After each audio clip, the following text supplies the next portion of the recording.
Welcome to the channel for jobs. अस्सलाम वालेकुम dear viewers. Canal patwari test preparation 2023। Dear viewers, इस video को देखने के बाद पाकिस्तान स्टडी और जीके की तैयारी इस वीडियो से बहुत ज्यादा हो जाएगी। पीपीएससी पास पेपर्स क्वेश्चन डिस्कस होंगे इस वीडियो में, तो वीडियो का आगाज करते हैं। Question number 1, second highest peak of Pakistan, Pakistan की दूसरी बुलंदतरीन चोटी का क्या नाम है? B option is right, Nanga Parbat. Nanga पर्वत पाकिस्तान की दूसरी बड़ी चोटी है। नांगा पर्वत का दूसरा नाम है किलर माउंटेन। नांगा पर्वत की लंबाई है 8126 मीटर। 8126 मीटर नांगा पर्वत की लंबाई है। और नांगा पर्वत किस रेंज में वाक़ है? ये हिमालय रेंज में वाक़ है, हिमालय रेंज में। अगर बात करें पाकिस्तान की जो फर्स्ट हाईएस्ट पीक यानी पहले नंबर पर जो सबसे ऊंची चोटी है उसका नाम है K2। K2 का दूसरा नाम है गॉडविन आस्टन और K2 की लंबाई है 8611 मीटर। K2 की लंबाई है 8611 मीटर और K2 किस रेंज में वाक़ है? ये कराकरम रेंज में वाक़ है K2। अगर बात करें दुनिया की बुलंदतरीन चोटी तो वो है mount Everest. Mount Everest Nepal Tibet में वाक़ है और माउंट एवरेस्ट दुनिया की बुलंदतरीन चोटी है। माउंट एवरेस्ट की जो लंबाई है वो 8849 मीटर इसकी लंबाई है माउंट एवरेस्ट की। तो अगर बात करें हिंदू कश रेंज की जो सबसे बुलंदतरीन चोटी है वो है तरचमीर। तरचमीर हिंदू कश रेंज की सबसे बुलंदतरीन चोटी है और तरचमीर की जो लंबाई है वो है 7707 या 7690 या 7707 तरचमीर की लंबाई है। तो पाकिस्तान की जो बुलंदतरीन चोटी है पहले नंबर पर K2, दूसरे नंबर पर नांगा पर्वत, तीसरे नंबर पर गलशरम 1, नंबर 4 पे ब्रैड पीक और नंबर 5 पे गलशरम 2। तो नेक्स्ट क्वेश्चन है, Pakistan is boundary by north west. तो नॉर्थ वेस्ट की तरफ से पाकिस्तान किस कंट्री के साथ मतलब बाउंड्री है? तो वो है अफगानिस्तान। अफगानिस्तान की जो बाउंड्री है वो है नॉर्थ वेस्ट। अगर इंडिया की बात करें तो ईस्ट की तरफ, अगर ईरान की बात करें तो वेस्ट की तरफ, अगर चाइना की बात करें तो नॉर्थ और नॉर्थ ईस्ट की तरफ चाइना। तो अगर बात करें साउथ की तरफ तो साउथ की तरफ बाहिरा अरब। तो नेक्स्ट क्वेश्चन है, सेकंड कॉन्स्टिट्यूशन ऑफ पाकिस्तान। तो पाकिस्तान का दूसरा आइन कब मतलब है कि अमल में आया? तो पाकिस्तान का दूसरा आइन बना 1962 में। 12 जून 1962 में पाकिस्तान का दूसरा आइन बना। और किसके दौरे हुकूमत में? तो वो अयूब खान के दौरे हुकूमत में 12 जून 1962 में पाकिस्तान का दूसरा आइन बना।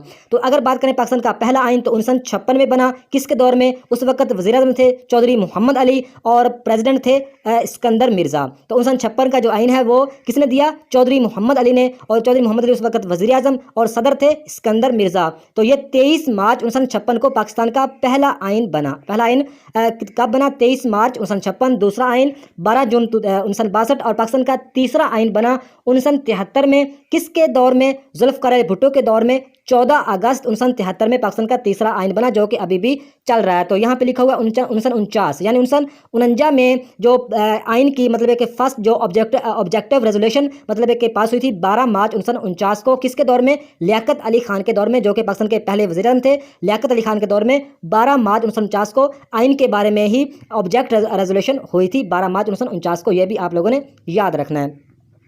नेक्स्ट क्वेश्चन है, which city of Pakistan is called city of lights. तो पाकिस्तान की किस सिटी को सिटी ऑफ लाइट्स कहते हैं? तो वह है कराची, यानी कराची को रोशनियों का शहर भी कहते हैं। पेरिस ऑफ एशिया भी कराची को कहते हैं। गेटवे सिटी भी कराची को कहते हैं। कराची में कायद आज़म का मीनार भी है। तो कायद आज़म में कराची में समुंदर भी है। आप लोगों को इस सारी चीज़ों का पता होना चाहिए। तो अगर लाहौर की बात करें तो लाहौर को कालजों का शहर कहते हैं। लाहौर में मीनार पाकिस्तान भी है, बादशाही मस्जिद भी है और इलामा इकबाल का जो मकबरा है वो भी लाहौर में वाक़ है। तो कालजों का शहर की तरफ से की वजह से लाहौर फेमस है। अगर बात करें मुल्तान की तो मुल्तान को मज़ारों का शहर भी कहते हैं, औलिया कराम का शहर भी कहते हैं। ये भी आप लोगों को पता होना चाहिए। अगर बात करें सरगोदा की तो सरगोदा को शाहीनों का शहर कहते हैं। सरगोदा को शाहीनों का शहर भी कहते हैं। तो नेक्स्ट क्वेश्चन है, लार्जेस्ट लेक ऑफ पाकिस्तान। तो पाकिस्तान की जो सबसे बड़ी लेक है उसका क्या नाम है? उसका नाम है मंचर लेक, जो कि दादू डिस्ट्रिक्ट में वाक़ है। मंचर लेक पाकिस्तान की सबसे बड़ी झील है। अगर आप लोगों से ये पूछा जाए क्वेश्चन कि जो पाकिस्तानी जो बाय हैंड यानी हाथों से बनाई गई जो मसनूई पाकिस्तान की सबसे बड़ी लेक है उसका क्या नाम है? तो उसका नाम है Keonjhar lake. Keonjhar lake by hand यानी मसनूई तरीके से बनाई गई है। केंजर लेक पाकिस्तान की सबसे बड़ी मसनूई लेक। अगर बात करें कुदरती लेक की तो वो है मंचर लेक, जो कि पाकिस्तान की लार्जेस्ट लेक है। तो ये हिना लेक भी काफ़ी फेमस है जो कि क्वेटा में वाक़ है। ये भी हिना अभी लेक का नाम है जो कि क्वेटा बलूचिस्तान में वाक़ है। अगर बात करें सैफुल मलूक, ये कागान वैली में वाक़ है। ये भी काफ़ी फेमस है। तो इन लेक के बारे में आप लोगों को पता होना चाहिए। तो पाकिस्तान की सबसे बड़ी झील मंचर लेक, अगर बाय हैंड मसनूई केंजर लेक। तो नेक्स्ट क्वेश्चन है, land between river Beas and Ravi is called. यानी इस सवाल में वो ये कह रहे हैं कि जो दरियाए ब्यास और दरियाए रावी के दरमियान में जो लैंड यानी जो ज़मीन है तो उसे क्या कहते हैं? तो उसे कहते हैं बारी दोआब। रिवर रावी और रिवर ब्यास, ब्यास और रावी के बीच में जो ज़मीन है उसको क्या कहते हैं, बारी दोआब कहते हैं। बारी दोआब, रिवर ब्यास और रिवर रावी के दरमियान ज़मीन को बारी दोआबा कहते हैं। तो नेक्स्ट क्वेश्चन है लैंड बिटवीन चनाब और जहलम, यानी दरियाए चनाब और दरियाए जहलम के दरमियान जो ज़मीन है उसको क्या कहते हैं, उसको कहते हैं छाछ दोआबा। छाछ दोआबा कहते हैं चनाब और जहलम के बीच में जो ज़मीन है। तो नेक्स्ट क्वेश्चन है land between Chenab and river Ravi, यानी जो दरियाए चनाब और दरिया रावी के बीच में जो ज़मीन है उसको क्या कहते हैं, उसको कहते हैं रचना दोआब। दरियाए चनाब और दरिया रावी के बीच में जो ज़मीन है उसको कहते हैं रचना दोआब, रचना दोआबा। तो नेक्स्ट क्वेश्चन है land between Indus and river Jhelum, यानी दरिया अंडस जो कि पाकिस्तान का सबसे बड़ा दरिया, दरिया अंडस और झेलम के बीच में जो ज़मीन है उसको क्या कहते हैं, सिंध सागर कहते हैं, सिंध सागर। तो यहीं पे आप लोगों को बताता चलूँ कि पाकिस्तान के टोटल 24 दरिया हैं, पाकिस्तान के टोटल 24 दरिया हैं और पाकिस्तान का जो सबसे बड़ा दरिया है वो है दरिया सिंध, उसको अंडस रिवर भी कहते हैं, नील ऑफ पाकिस्तान भी कहते हैं, अटक रिवर भी कहते हैं दरिया सिंध को, यानी अंडस रिवर को। तो पाकिस्तान के जो सबसे बड़ा दरिया है दरिया अंडस और पाकिस्तान का जो सबसे छोटा दरिया है दरिया रावी। तो पाकिस्तान के में टोटल कितने दरिया हैं, 24 दरिया हैं, ये भी आप लोगों को पता होना चाहिए। तो नेक्स्ट क्वेश्चन है second largest dam of Pakistan, तो पाकिस्तान का दूसरा बड़ा जो डैम है उसका क्या नाम है, पाकिस्तान का दूसरा बड़ा डैम का नाम है मंगला डैम, जो कि पंजाब में दरियाए जहलम पर वाक़या है मंगला डैम, और ये पाकिस्तान का दूसरा बड़ा डैम है। तो अगर बात करें पाकिस्तान का पहला बड़ा डैम तो वो है तरबेला डैम, पाकिस्तान का जो पहला बड़ा डैम है वो है तरबेला डैम और ये केपी के हरिपुर में वाक़या है। पाकिस्तान का पहला जो डैम है तरबेला डैम, ये कहाँ पे वाक़या है, केपी के हरिपुर में वाक़या है। तो अगर बात करें वर्षक डैम, ये पाकिस्तान का सबसे छोटा डैम है और ये कालाबाग भी डैम का ही नाम है। तो नेक्स्ट क्वेश्चन है the capital city of Russia, तो इस सवाल में हमें यह बताना है कि जो रशिया की कैपिटल सिटी है उसका क्या नाम है। तो रशिया की कैपिटल सिटी है मॉस्को, रशिया की कैपिटल सिटी है मॉस्को। और रशिया एरिया वाइज दुनिया का सबसे बड़ा कंट्री है, यानी एरिया वाइज दुनिया का सबसे बड़ा कंट्री है रशिया, और रशिया का जो कैपिटल है वो है मॉस्को। और रशिया की जो करेंसी है वो है रबल, RUBLE रबल रशिया की करेंसी है, इस बात की भी आप लोगों को पता होना चाहिए। तो अगर बात करें यहाँ पे लिखा हुआ है वाशिंगटन DC, तो वाशिंगटन DC जो कैपिटल है ये अमेरिका यानी USA का कैपिटल है वाशिंगटन DC, और USA की करेंसी है डॉलर। यहाँ पे लिखा हुआ है अंकारा, तो अंकारा तुर्की का कैपिटल है, तुर्की का कैपिटल है अंकारा, और तुर्की की जो करेंसी है वो है लीरा, LIRA लीरा। अगर यहाँ पे लिखा हुआ उटावा, उटावा की बात करें तो ये कनाडा का कैपिटल है, और कनाडा का कैपिटल क्या है, उटावा, तो कनाडा की करेंसी है डॉलर। इसके अलावा आप लोगों को पता होना चाहिए जो चाइना का जो कैपिटल है वो है बीजिंग, और चाइना की जो करेंसी है वो है युआन, YUAN, चाइना का कैपिटल बीजिंग, चाइना की करेंसी युआन। अगर यहाँ पे बात करें चले अफगानिस्तान का कैपिटल काबुल, और अफगानिस्तान की जो करेंसी है वो है अफगानी। अगर इंडिया की बात करें तो इंडिया का कैपिटल है न्यू दिल्ली, और इंडिया की जो करेंसी है रूपी, पाकिस्तान कैपिटल इस्लामाबाद और पाकिस्तान की करेंसी रूपी। तो नेक्स्ट क्वेश्चन है first president of Pakistan, Pakistan के जो पहले प्रेसिडेंट थे उनका क्या नाम है, उनका नाम है सिकंदर मिर्ज़ा। सिकंदर मिर्ज़ा पाकिस्तान के पहले सदर थे और आखिरी गवर्नर भी थे, यानी टोटल पाकिस्तान में 4 गवर्नर थे। पहला गवर्नर था कायदे आज़म और लास्ट पे गवर्नर थे सिकंदर मिर्ज़ा, और पाकिस्तान के पहले सदर भी सिकंदर मिर्ज़ा ही थे। तो अगर बात करें लियाकत अली खान, तो लियाकत अली खान पाकिस्तान के पहले वज़ीर आज़म थे, पहले वज़ीर आज़म थे लियाकत अली खान। अगर बात करें ख्वाजा नाज़िमुद्दीन, तो ख्वाजा नाज़िमुद्दीन गवर्नर भी रहे हैं और दूसरे वज़ीर आज़म भी रहे हैं, दूसरे गवर्नर भी और दूसरे वज़ीर आज़म भी। तो यह आप लोगों को पता होना चाहिए, दूसरे या तीसरे गवर्नर थे मुझे पक्का याद नहीं, लेकिन दूसरे वज़ीर आज़म पक्का बात है, ये पक्की बात है। और कायदे आज़म पाकिस्तान के पहले गवर्नर जनरल थे। तो नेक्स्ट क्वेश्चन है first round table conference was हेल्डन, यानी जो फर्स्ट राउंड टेबल कॉन्फ्रेंस यानी गोल मेज कॉन्फ्रेंस जो पहली थी वो कब हेल्ड हुई, इस सवाल में वो ये पूछ रहे हैं। तो वो हेल्ड हुई थी 1930 में, 1930 में राउंड टेबल कॉन्फ्रेंस पहली हुई थी। कब हुई थी, 12 नवंबर 1930 को फर्स्ट जो राउंड टेबल कॉन्फ्रेंस। अगर बात करें सेकंड की, तो सेकंड हुई थी 1931 में, जो सेकंड राउंड टेबल कॉन्फ्रेंस थी ये कब हुई थी, 7 सितंबर 1931 को, 7 सितंबर 1931 को दूसरी राउंड टेबल यानी दूसरी गोलमेज कॉन्फ्रेंस हुई थी। अगर बात करें तीसरी राउंड टेबल कॉन्फ्रेंस की, वो 1932 में हुई थी, 17 नवंबर 1932 को तीसरी राउंड टेबल कॉन्फ्रेंस हुई थी। और ये तीनों कॉन्फ्रेंस कहाँ पे हुई, ये हुई थी लंदन में, इस बात का आप लोगों को पता होना चाहिए। और पहली गोलमेज कॉन्फ्रेंस में गांधी ने यानी नेशनल मतलब एक ऑल इंडिया नेशनल मतलब है कि जो उनकी मतलब है कि गांधी की जमात थी, उन्होंने शिरकत नहीं की थी पहली राउंड टेबल कॉन्फ्रेंस में, लेकिन मुसलमानों ने तीनों मतलब कॉन्फ्रेंस में शिरकत की थी। तो अगर 1933 की बात करें तो 1933 में चौधरी रहमत अली ने पाकिस्तान का नाम तजवीज़ किया था, किस बुक में, नो आर नेवर, अभी नहीं तो कभी नहीं। तो यहीं पे अगर बात करते चलें 1930 में और वाक़या हुआ था, कायदे आज़म ने खुतबा इलाहाबाद भी 1930 में ही दिया था। तो नेक्स्ट क्वेश्चन है win Muslim league was founded, यानी मुस्लिम लीग कब मतलब है कि बनाई गई, तो ये मुस्लिम लीग बनाई गई 1906 में 30 दिसंबर 1906 में मुस्लिम लीग को बनाया गया, 30 दिसंबर 1906 में। तो मतलब है कि 30 दिसंबर 1906 में बना। इसके पहले सदर थे सर आगा खान। मुस्लिम लीग के पहले सदर थे सर आगा खान।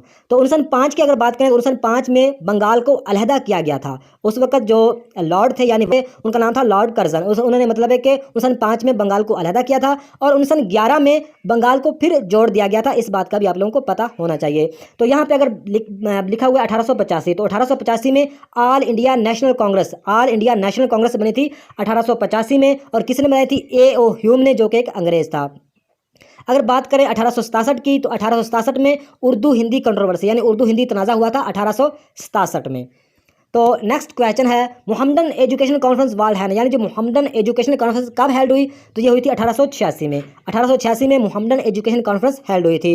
तो 1898 की बात करें तो 1898 में सर सैयद अहमद खान की वफ़ात का साल है 1898। अगर बात करें 1929 की, तो 1929 में कायदे आज़म ने 14 निकात पेश किए थे 1929 में। नेहरू रिपोर्ट जो हुई थी 1928 में। नेहरू रिपोर्ट 1928 में। नेहरू रिपोर्ट के जवाब में 1929 में कायदे आज़म ने 14 निकात पेश किए थे। तो 1913 में कायदे आज़म ने मुस्लिम लीग को ज्वाइन किया था। 10 अक्टूबर 1913 में कायदे आज़म ने मुस्लिम लीग को ज्वाइन किया था और 1934 में परमानेंट सदर बने थे कायदे आज़म मुस्लिम लीग के। तो नेक्स्ट क्वेश्चन है, last ruler of Mughal empire यानी जो मुगल एम्पायर का जो मुगल मतलब मुगलिया जो सल्तनत थी उसका जो लास्ट रूलर था, लास्ट हुक्मरान था, उसका क्या नाम है? तो उसका नाम है बहादुर शाह जफ़र। बहादुर शाह जफ़र मुगलिया सल्तनत के आखिरी लीडर थे, आखिरी हुक्मरान थे। और इनकी हुक्मरानी कब ख़त्म हुई? 1857 की जो जंग आज़ादी थी उस वक्त इनकी हुक्मरानी ख़त्म हो गई थी। तो लास्ट रूलर थे मुगलिया सल्तनत के बहादुर शाह जफ़र। अगर मुगलिया सल्तनत की पहले मतलब है कि अगर बात करें रूलर की, तो उनका नाम है ज़हीरुद्दीन बाबर। ज़हीरुद्दीन बाबर मुगलिया सल्तनत के पहले हुक्मरान थे और बहादुर शाह जफ़र आखिरी हुक्मरान थे। तो इस बात का आप लोगों को पता होना चाहिए। तो अगर बात करें अकबर, तो अकबर भी अकबर भी मुगल सल्तनत के बहुत बड़े रूलर थे। इन्होंने तकरीबन 49 साल हुकूमत की है बड़े सगीर पर, यह भी आप लोगों को पता होना चाहिए। तो नेक्स्ट क्वेश्चन है, first female PM of Pakistan यानी पाकिस्तान की जो पहली वज़ीर आज़म है फीमेल औरत, तो उसका क्या नाम है? तो आप लोगों को भी शायद पहले भी पता होगा, बेनज़ीर भुट्टो। बेनज़ीर भुट्टो मतलब कि पहली पाकिस्तान की फीमेल वज़ीर आज़म बनी। और बेनज़ीर भुट्टो 2 दफ़ा वज़ीर आज़म बनी, यह भी आप लोगों को पता होना चाहिए। एक इनका पीरियड है 1988 से 1990 और दूसरा पीरियड है 1993 से 1996 तक। तो बेनज़ीर भुट्टो कब पैदा हुई? बेनज़ीर भुट्टो पैदा हुई 21 जून 1953 को। 21 जून 1953 को बेनज़ीर पैदा हुई। 21 जून 1953 को बेनज़ीर पैदा हुई और इन्होंने वफ़ात कब पाई? वफ़ात पाई 27 दिसंबर 2007 को। 27 दिसंबर 2007 को बेनज़ीर भुट्टो ने वफ़ात पाई। रावलपिंडी में पैदा हुई कराची में 21 जून 1953 को और वफ़ात पाई रावलपिंडी में कब? 27 दिसंबर 2007 को। नेक्स्ट क्वेश्चन है, the smallest planet in our solar system. तो जो स्मॉलेस्ट जो मतलब एक प्लानट है हमारे सोलर सिस्टम का, उसका नाम है मरकरी। मरकरी स्मॉलेस्ट प्लानट भी है और ये फास्टेस्ट प्लानट भी है यानी तेज़ प्लानट भी है। अगर जो बात करें बिगेस्ट प्लानट की, तो वो है जुपिटर। जुपिटर बिगेस्ट प्लानट है, इस बात पे आप लोगों को पता होना चाहिए। लार्जेस्ट भी है, बिगेस्ट भी है जुपिटर। तो अगर विनस की बात करें तो विनस मतलब है कि ब्राइटेस्ट भी है यानी चमकदार भी है और विनस गर्म तरीन भी है, हॉटेस्ट भी है और ब्राइटेस्ट भी है विनस। अगर बात करें नेपच्यून की, तो ये मतलब है कि ठंडा है और दूर है। तो इस बात का आप लोगों को पता होना चाहिए। तो नेक्स्ट क्वेश्चन है, the area of Punjab Provence यानी पंजाब प्रोवेंस का कितना एरिया है? तो A option is right, 205,344 square kilometre. 205,344 square kilometre Punjab Provence यानी पंजाब सूबे का एरिया है। अगर बात करें सिंध एरिया की, तो सिंध का जो एरिया है 140,914 स्क्वायर किलोमीटर। सिंध का एरिया 140,914 स्क्वायर किलोमीटर। अगर बात करें केपीके की, तो केपीके का 74,521 स्क्वायर किलोमीटर। अगर बात करें बलोचिस्तान की, तो बलोचिस्तान का जो एरिया है वो है 347,190 स्क्वायर किलोमीटर। तो बाय एरिया जो सबसे बड़ा सूबा है वो है बलोचिस्तान और बाय एरिया जो सबसे छोटा सूबा है वो है सबसे जो छोटा सूबा है वो है केपीके। तो जो अगर बलोचिस्तान की बात करें तो बलोचिस्तान के में जो पाकिस्तान का जो सबसे बड़ा डिस्ट्रिक्ट है वो बलोचिस्तान में ही वाक़ है। चागी जो डिस्ट्रिक्ट है ये पाकिस्तान का सबसे बड़ा डिस्ट्रिक्ट है। तो नेक्स्ट क्वेश्चन है, नेशनल गेम ऑफ पाकिस्तान। तो पाकिस्तान की नेशनल गेम का क्या नाम है? वो है हॉकी। हॉकी पाकिस्तान की नेशनल यानी कौमी गेम है। अगर पोइट की बात करें तो पाकिस्तान के कौमी शायर हैं इलामा मोहम्मद इकबाल। अगर कौमी मशरूब की बात करें तो शुगर केन यानी गन्ने का रस पाकिस्तान का कौमी मशरूब है। अगर बात करें जासमीन, तो ये पाकिस्तान का कौमी फ्लावर है यानी नेशनल फ्लावर है जासमीन। तो ये आप लोगों को पता होना चाहिए। नेक्स्ट क्वेश्चन है, फर्स्ट बैटल ऑफ पानीपत यानी पानीपत की जो पहली लड़ाई कब लड़ी गई? तो इसका राइट आंसर है ए ऑप्शन। ये मतलब है कि पानीपत की जो पहली लड़ाई थी ये ज़हीरुद्दीन बाबर और इब्राहिम लोदी के दरमियान लड़ी गई थी। कब लड़ी गई थी? 1526 में। 1526 ईस्वी में ज़हीरुद्दीन बाबर और इब्राहिम लोदी के दरमियान पानीपत की पहली लड़ाई लड़ी गई थी। तो अगर बात करें पानीपत की दूसरी लड़ाई की, तो पाकिस्तान की जो पानीपत की दूसरी लड़ाई लड़ी गई अकबर और हिमू के दरमियान। कब लड़ेगी? 1556 में। 1555, हाँ 1555 या 1556 में, लेकिन ज़्यादा जो सही आंसर वो है 1555। 1555 में अकबर और हिमू के दरमियान पानीपत की दूसरी लड़ाई लड़ी गई। तो पानीपत की तीसरी अगर लड़ाई की बात करें तो पानीपत की तीसरी जो वार थी वो लड़ी गई अहमद शाह दुरानी और अफ़गान एंड दौला, यानी अफ़गान और दौला इकट्ठे थे और दूसरी तरफ से अहमद शाह दुरानी। ये पानीपत की तीसरी लड़ाई थी और ये कब हुई? 1761 में। 1761 में। तो इसमें मतलब है कि विनर अगर बात करें तो यहाँ से पानीपत की पहली लड़ाई में ज़हीरुद्दीन बाबर विनर थे, पानीपत की दूसरी लड़ाई में अकबर विनर थे और पानीपत की तीसरी लड़ाई में अहमद शाह दुरानी विनर थे। तो आप लोगों को इनकी डेट दोबारा बता देता हूँ। जो पहली ज़हीरुद्दीन बाबर और इब्राहिम लोदी के दरमियान जो पहली 1526 में, दूसरी अकबर और हिमू के दरमियान 1555 में और तीसरी 1761 में अहमद शाह दुरानी और अफ़गान एंड दौला के दरमियान। नेक्स्ट क्वेश्चन है quit India movement launched in which date? तो इसका राइट आंसर है 1942, यानी 1942 में क्विट इंडिया मूवमेंट लॉन्च हुई थी। तो नेक्स्ट बात करते हैं 1940 में। तो 1940 में लाहौर रेजोल्यूशन या करारदाद पाकिस्तान या करारदाद लाहौर पेश हुई थी 1940 में। किसने पेश की थी? मौलवी फजल हक ने, और इसी के तहत ही पाकिस्तान बना था। तो बात करते हैं 1947 में। तो आप लोगों को पता होगा 14 अगस्त 1947 को पाकिस्तान बना और 1946 में कैबिनेट मिशन प्लान का वाक़या हुआ। तो नेक्स्ट क्वेश्चन है headquarter of UNO are situated? तो यूएनओ का जो हेडक्वार्टर कहाँ पे वाक़ है? तो ये यूएसए यानी न्यूयॉर्क सिटी है, और यूएसए यानी अमेरिका की जो सिटी है न्यूयॉर्क, उसमें वाक़ है यूएनओ का जो हेडक्वार्टर। तो यूएनओ की अगर बात करते चलें, यूएनओ कब बना? यूएनओ बना 24 अक्टूबर 1945 को। 24 अक्टूबर 1945 को यूएनओ बना। यूएनओ की फुल फॉर्म है यूनाइटेड नेशन ऑर्गेनाइजेशन, और यूएनओ में जो परमानेंट कंट्रीज़ हैं, परमानेंट मेंबर हैं यूएनओ के, वो हैं 5, जिसमें यूएसए, यूके, रशिया, चाइना और एक और कंट्री मेरे ख्याल में पेरिस है, लेकिन कन्फर्म याद नहीं। तो नेक्स्ट क्वेश्चन है first vice president of Pakistan? तो पाकिस्तान के जो फर्स्ट वाइस प्रेसिडेंट थे उनका क्या नाम है? तो उनका नाम है नूरुल अमीन। नूरुल अमीन वो वाहद पाकिस्तानी है जो कि वाइस प्रेसिडेंट थे ऑफ पाकिस्तान के। तो नेक्स्ट बात करते हैं जस्टिस रशीद की। तो जस्टिस रशीद जो थे ये पाकिस्तान सुप्रीम कोर्ट के पहले जस्टिस से, यानी जज थे पाकिस्तान सुप्रीम कोर्ट के चीफ जस्टिस से जस्टिस रशीद। तो नेक्स्ट बात करते हैं कैप्टन राजा सरवर। तो कैप्टन राजा सरवर पाकिस्तान के पहले शहीद थे, यानी वो पाकिस्तान के पहले शहीद थे जिनको निशान हैदर बना, यानी पाकिस्तान का जो सबसे बड़ा मतलब एक इनाम है निशान हैदर, वो कैप्टन राजा सरवर को मिला। तो नेक्स्ट बात करते चलें जाहिद हुसैन की। तो Zahid Hussain state bank of Pakistan के पहले गवर्नर थे। स्टेट बैंक ऑफ पाकिस्तान के पहले गवर्नर थे जाहिद हुसैन। नेक्स्ट क्वेश्चन है what is the smallest continent in the world? यानी इस सवाल में हमें ये बताना है कि पूरी दुनिया में जो सबसे छोटा बरआज़म है उसका क्या नाम है? तो उसका नाम है ऑस्ट्रेलिया। बरआज़म जो ऑस्ट्रेलिया जो सबसे छोटा बरआज़म है, और जो सबसे बड़ा है वो है एशिया, और जिस बरआज़म में सबसे ज़्यादा कंट्रीज़ हैं वो है अफ्रीका, और यूरोप में कोई सहरा वगैरह नहीं है। तो नेक्स्ट क्वेश्चन है what is the largest and deepest ocean in the world? तो इसमें इसका राइट आंसर है ए ऑप्शन, पैसिफिक ओशन, यानी जो लार्जेस्ट और डीपेस्ट ओशन है वो है पैसिफिक ओशन। तो दूसरे नंबर पर अगर बात करें, दूसरे नंबर पर जो लार्जेस्ट मतलब ओशन है वो है अटलांटिक ओशन। तो आप लोगों को यह भी बता दूं कि पूरी दुनिया में टोटल 5 ओशन है, और जो सबसे छोटा ओशन है वो है आर्टिक ओशन, सबसे छोटा आर्टिक और सबसे बड़ा पैसिफिक ओशन। तो नेक्स्ट क्वेश्चन है second world war started in which? यानी जो जंग अजीम दोम थी वो कब स्टार्ट हुई? तो 1939 में वो स्टार्ट हुई और 1945 तक रही। 1939 स्टार्ट हुई, 1945 तक रही। तो बात करते चले 1938 में जो ऑल इंडिया मुस्लिम लीग ने मतलब कि यौम निजात मनाया था 1938 में। 22 दिसंबर 1938 में यौम निजात मनाया गया था ऑल इंडिया मुस्लिम लीग की तरफ से। नेक्स्ट बात करें 1935 में एक्ट पास हुआ था, मतलब अंग्रेज़ों की तरफ से 1935 में एक्ट पास हुआ था। तो नेक्स्ट क्वेश्चन है हाउ मैनी टाइम्स वर्ड ज़कात इन मेंशन कुरान करीम? यानी कुरान मजीद में कितनी दफ़ा ज़कात का लफ्ज़ मेंशन हुआ है? तो वो है 32, यानी 32 दफ़ा ज़कात का मतलब है कि मेंशन किया गया है। तो नेक्स्ट क्वेश्चन है हाउ रोड द बुक बांगेदरा? तो बांगेदरा बुक किसने लिखी है? वो इकबाल, इलामा मोहम्मद इकबाल ने लिखी है। तो नेक्स्ट ये थी आज की वीडियो। नेक्स्ट वीडियो तक खुदा हाफिज़।